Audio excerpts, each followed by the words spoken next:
Maka untuk menguji orang ateis, bagus minta bantuan kepada pilot penerbangan tertentu. Coba nanti dikondisikan seolah-olah pesawat itu sedang stall, nggak bisa lagi terbang. Coba jatuhkan pelan-pelan cikalan ateisnya, "Hoi Tuhan, Tuhan." Saat tsunami terjadi, nanti KP udah dengar, "Ya Allah, ya Allah."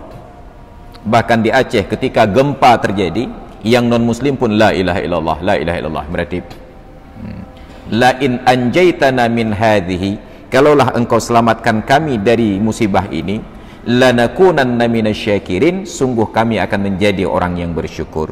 Ilmu tanyo benar, amai tanyo benar, kure tanyo benar, ngak selamat dunia akhirat.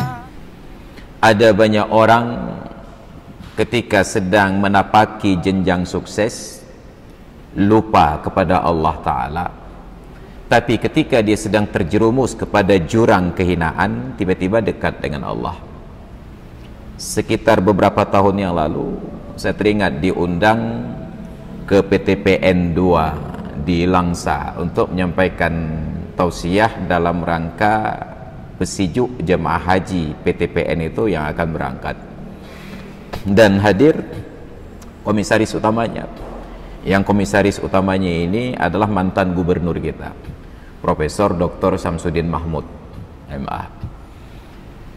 Dan sebelum saya naik panggung, ditampilkan seorang anak kecil yang hafidh Al-Quran, lalu oleh jemaah mendoakan agar anak kecil ini semakin sukses dan semakin hebat. Diberangkat dari doa-doa tersebut, ketika dalam ceramah saya singgung sedikit, di Indonesia ini ada sebuah anomali. Adik kita ya tadi yang hafidh didoakan sukses jadi ustadz, tapi ustadz kalau sudah sukses itu jadi artis. Ustadz kalau sudah terlalu sukses jadi artis. Sebaliknya, artis bila tidak lagi sukses itu jadi ustadz. Ustadz bila sudah terlalu sukses jadi artis, artis bila sudah tidak sukses lagi dia akan turun jadi ustadz. Maka terlihatlah banyak artis-artis yang sudah jadi ustadz, entah karena tidak sukses lagi atau memilih untuk tidak lagi berkarir di bidangnya, maka menjadi ustadz. Bagus, lebih bagus mantan artis daripada mantan ustadz. Ini yang kita khawatir, ustadz-ustadz yang sedang pada garis sukses terlalu sibuk oleh promosi-promosi sampai lupa diri bahwa beliau itu ustadz, jadilah bahan promosi kamu kaubat kedau ya. Ini realitasnya. Apa maknanya?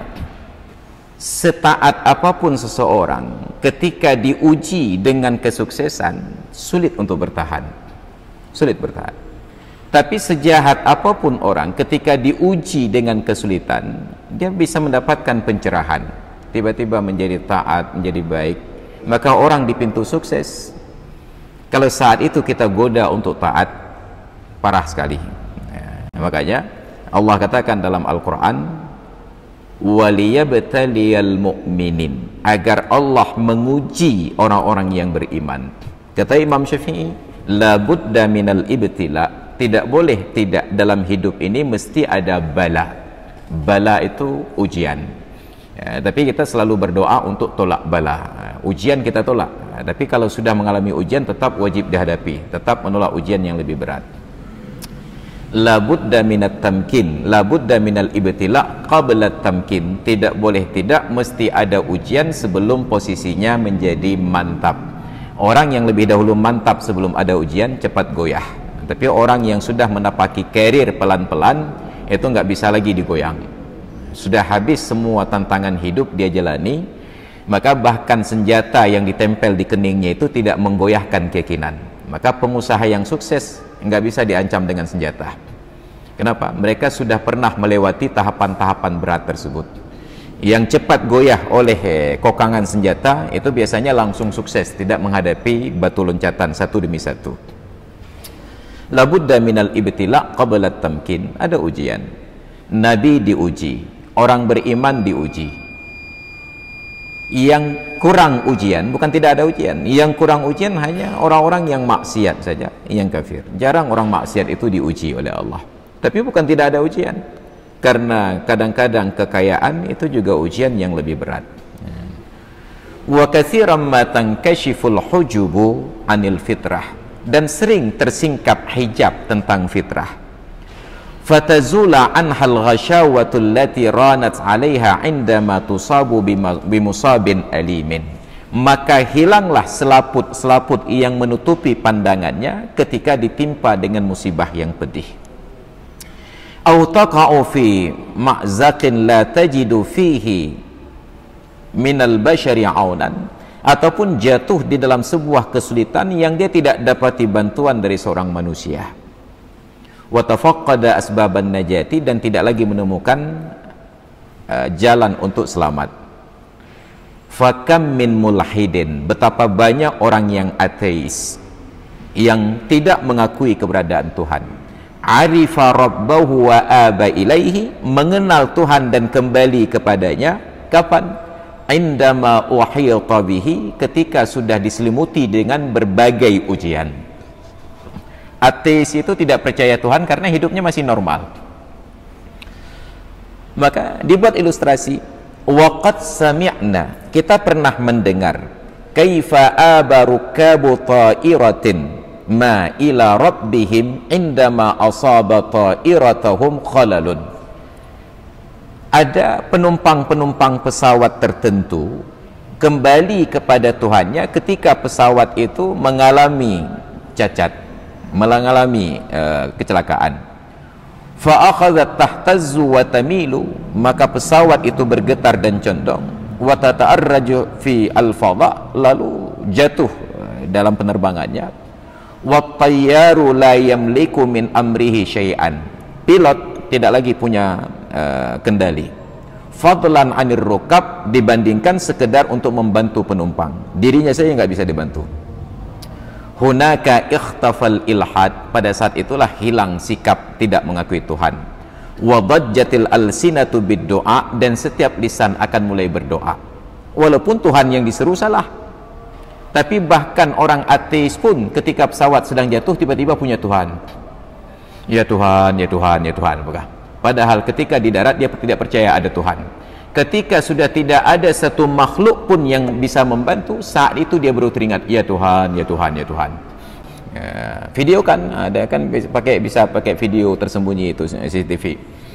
Bagaimana orang ateis ini tiba-tiba dalam kondisi tidak ada tempat untuk minta bantuan, dia ingat Tuhan, ya Tuhan, ya Tuhan.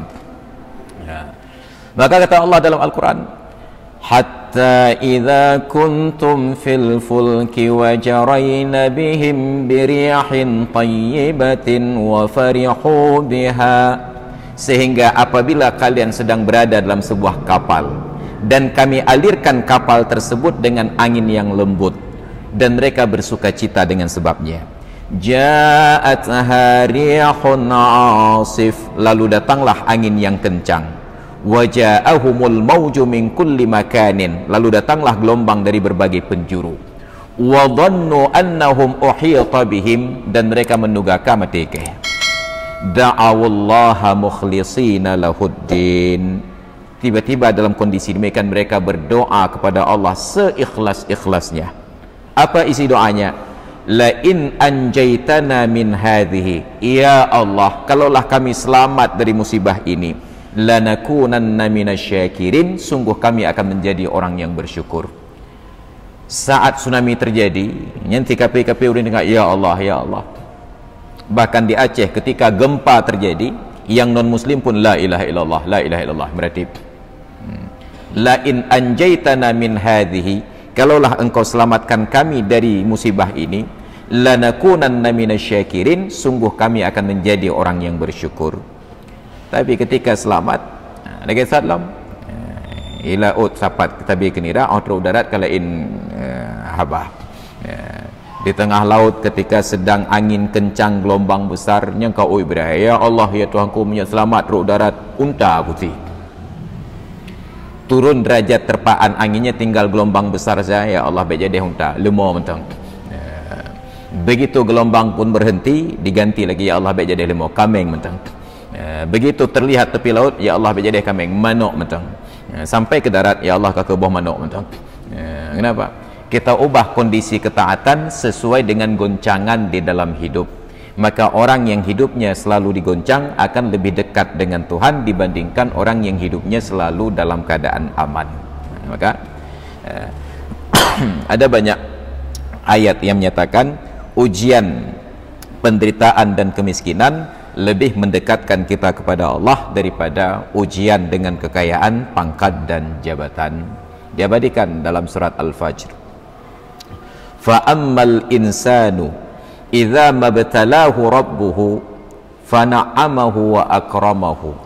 Adapun manusia ini bila diberi bala oleh Allah, apa bentuk balanya? Fa akramahu, dia diberikan kehormatan, wa na'amahu, dan dilimpahkan kenikmatan, fa yaqulu rabbi akraman, saat itu dia katakan Tuhan telah menjadikan aku mulia.